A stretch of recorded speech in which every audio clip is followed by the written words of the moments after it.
A'udhu billahi minash shaitanir rajim. Bismillahir Rahmanir Rahim. Are we ready? Are we ready? Let's go. Let's go. Let's begin. Let's begin. What are we talking about today? Okay. Introduction to Poincare conjecture. Okay.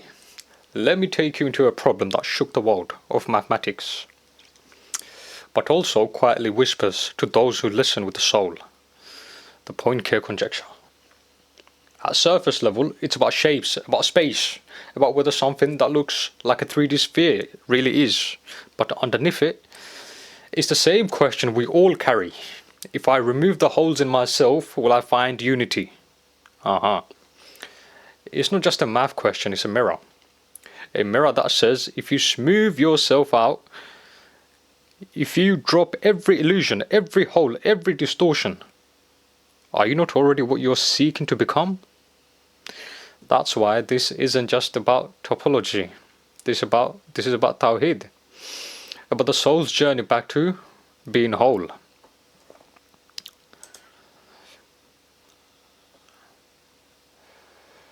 Mathematical overview of Perelman's proof. Now, let's look at how this was actually solved. There's a process in mathematics called Ricci flow. Ricci. Imagine a shape being heated like metal under flame. Over time, the jagged edges melt. The form starts to smooth out.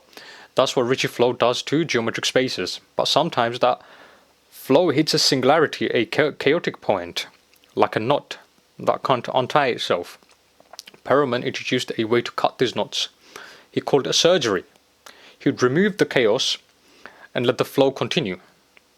That's how he proved it, by guiding the shape from chaos to calm until it became a perfect free sphere.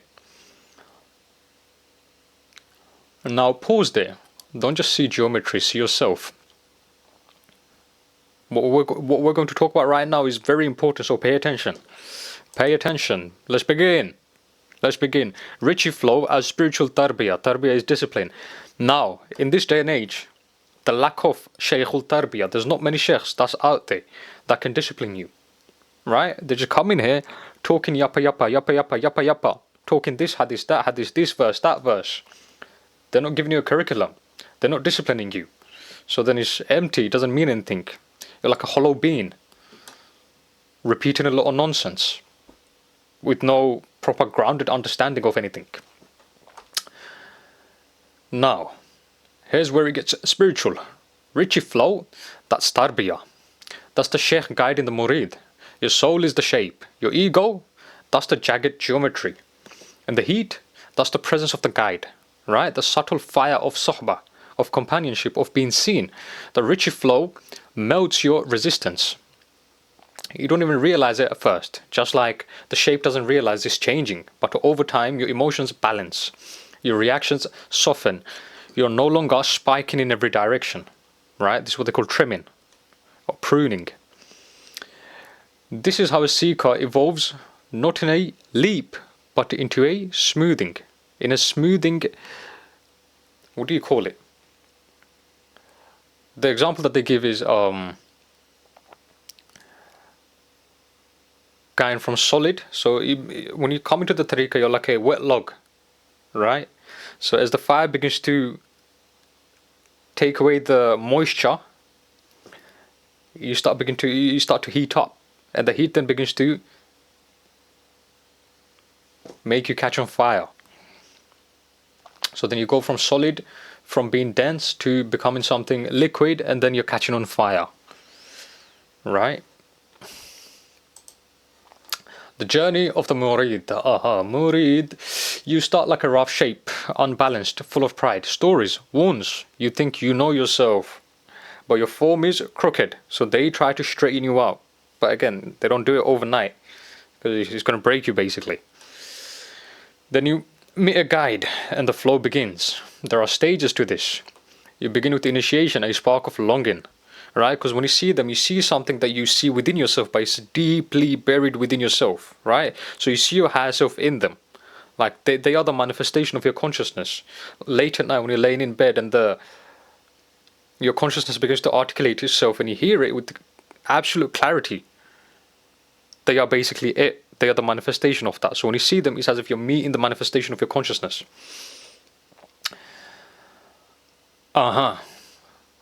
Then comes the companionship, sitting in the presence of someone whose fire doesn't burn, it melts. Then the singularities appear, not random, not mistakes. These are the egoic spikes that rise up, so you can call it outbursts, resistance, even breakdowns. So ego being irritated. So again, after a zikr night or after the sohbah, you straight away get tested. So you have to understand.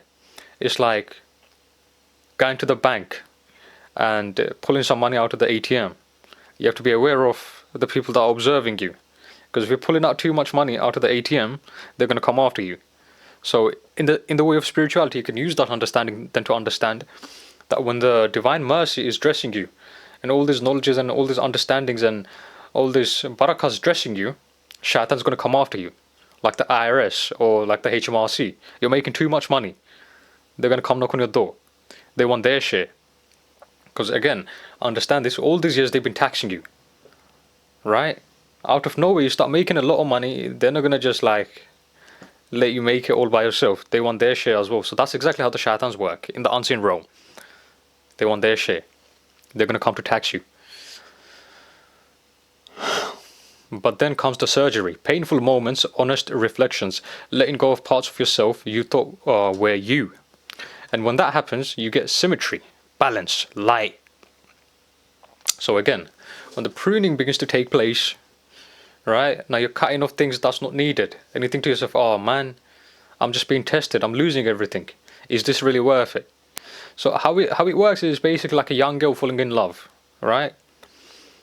And over time, the more she draws to that individual, or you can say her beloved, the individual that she loves, she then begins to not care so much about her family or about what her family wants, if that makes sense. Because now she's in a state where she's ready to start her own family. So the opinion of her family and what they think and what they want doesn't really matter in that case. So then that time, the family then also has to understand that their daughter is no longer young, is no longer a little girl no more. She's turning into womanhood, or she's entering into womanhood, becoming a woman. Her internal desires are also changing. Right? So yeah, that comes with surgery.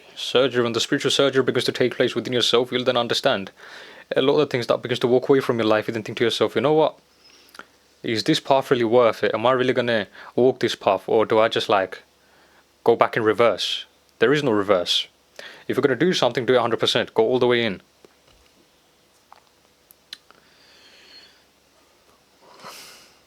We can go more deep into it, but then it's just gonna get long.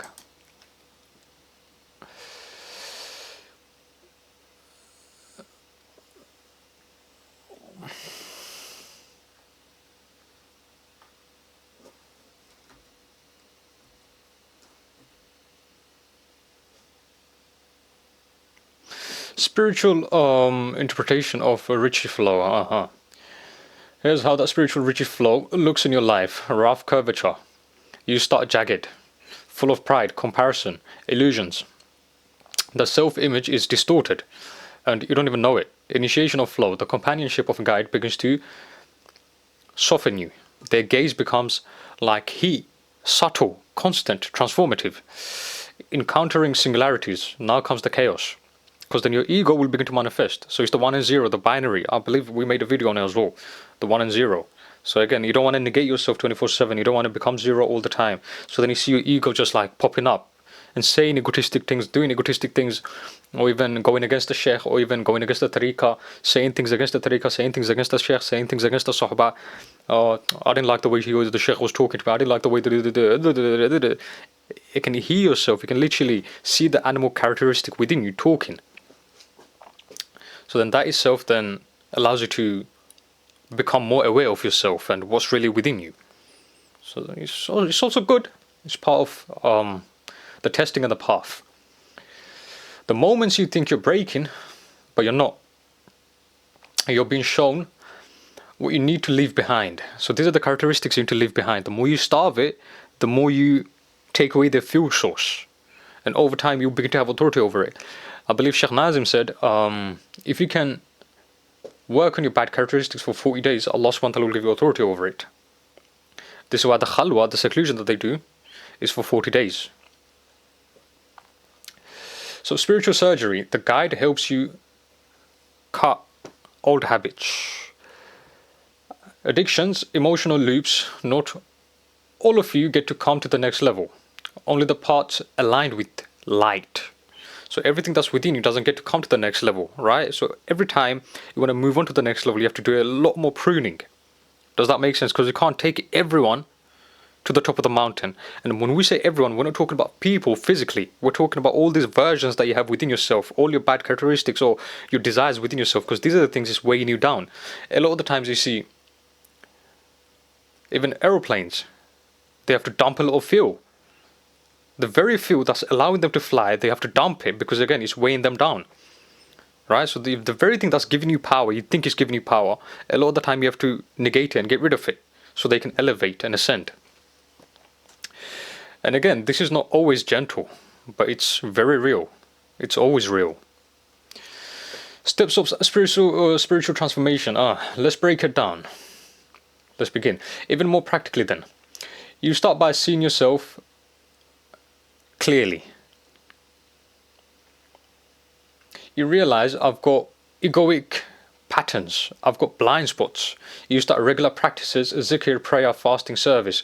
But then comes real life hard moments, losses, confrontations. You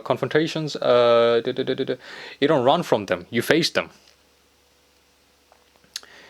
You go through emotional upheaval. You feel, you cry, you reflect. And that's the inner softening, right? That's the, what do they call it in spirituality? They call it the bipolar state, right? Going up and going down. So again, your heart has to enter a state of 0 point energy, flatlined. So you're not going up, not going down, not going up, not going down. So again, you cannot be excited one day and next day you're depressed. Cannot be excited one day and next day you're depressed. So again, when you enter the tariqah, these are things you'll experience, right? When the tajalli comes, you're overly excited. You can't wait. You can't wait to go and share these knowledges or share these understandings with other people. But what you're not understanding is the excitement that you're feeling. That's not the excitement everyone else is going to understand. And if you overly talk from that state of excitement, they'll think you're crazy. They'll think there's something wrong with you. So these are the things you have to then have to learn to control.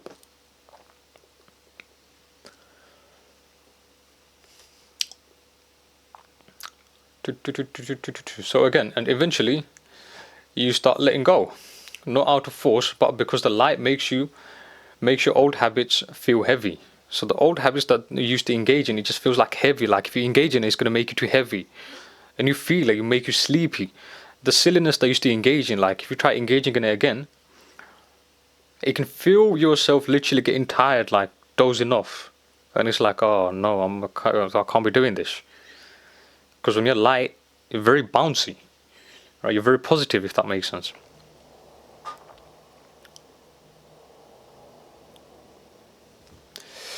So then, what's the next slide?